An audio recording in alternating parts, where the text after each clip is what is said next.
There's a little statue of Saint Michael the Archangel.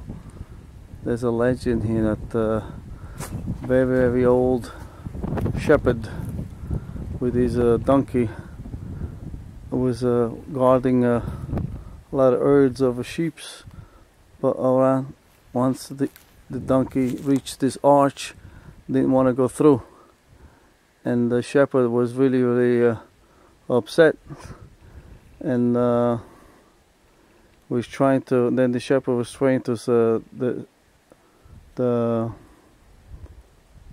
was praying to Saint Michael, but the donkey still didn't want to go through.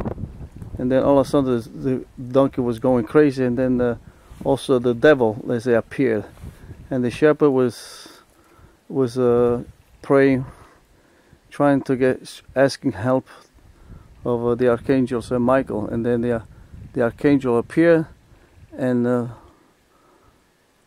once the Archangel appeared, the devil ran away. That's just a legend, anyway.